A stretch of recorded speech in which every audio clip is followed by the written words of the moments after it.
Yeah, so what we're referring to there is just simply less fiscal support for starters. So we've read about the fiscal cliffs that Australia's been through.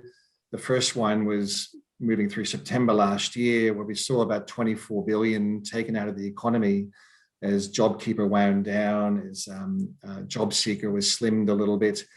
Some of the other measures expired. And then at the end of March, of course, we saw JobKeeper expire completely. We saw HomeBuilder phased out as well. So another 5 and a bit billion taken out of the economy there as well, which in many ways is just a really positive sign that the economy has improved enough for some of these supports to be removed.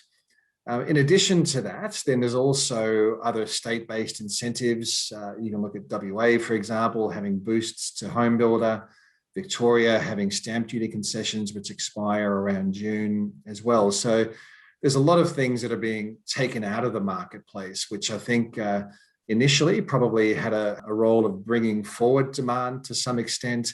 And we know from previous periods where there's been a lot of stimulus available, that bring forward of demand generally has a downside to it, which is the sort of vacuum effect is more stimulus is removed and then demand starts to taper. Probably the best example of that is back in 2009 when the boost to the first home buyers grant was removed, and first home buyer numbers, after absolutely surging to record levels, fell to levels that were lower than what they were pre-GFC.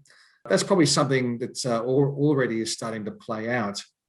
In fact, we saw the February housing finance data recorded about a 4% drop in first home buyer activity.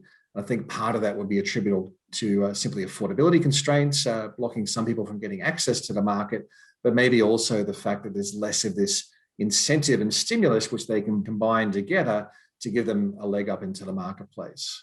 And undeniably that the multiplier you get from building a new home as opposed to encouraging someone to buy an established home is significant. You definitely don't need to be a rocket scientist to know why or explain why are the government stimulating or incentivizing building a new home. And I think the eligibility requirements, which really favored detached homes, were probably well placed as well, not just because of, I guess, the immediacy of building a detached home is there, but also there really does seem to be this preference shift away from higher density styles of dwellings towards lower density styles. Maybe that's just being part of a global pandemic and people don't want to live in a high density environment and have a lot of shared amenity.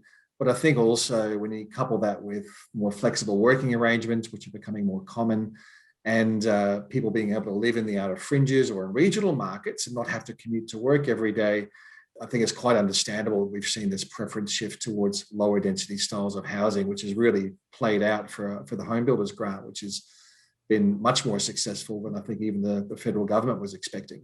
A lot of people see affordability as more a serviceability measure, being able to pay down debt.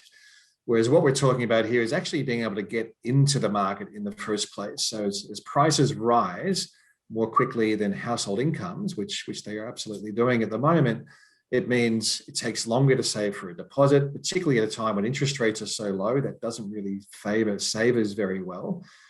So to put a bit of context into that, based on a household being able to save 15% of their gross annual income against the median value for each capital city, in Sydney, for example, towards the end of last year, it was already taking nearly 11 and a half years to save a 20% deposit, which I'm almost guaranteeing has increased between late last year and now. Nationally, it was a figure of 8.6 years. So it's definitely starting to see a lot more barriers for people to get into the marketplace simply because of the hurdle required to save, say, for a 10% or a 20% deposit.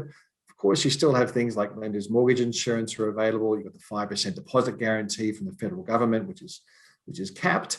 So there are a few ways around that. But for the vast majority of people looking to buy into the market, your deposit, as well as funding your transactional costs, which are also mostly percentage-based off your buy-in price, are becoming much harder for people to actually achieve that first step of actually getting their foot in the door.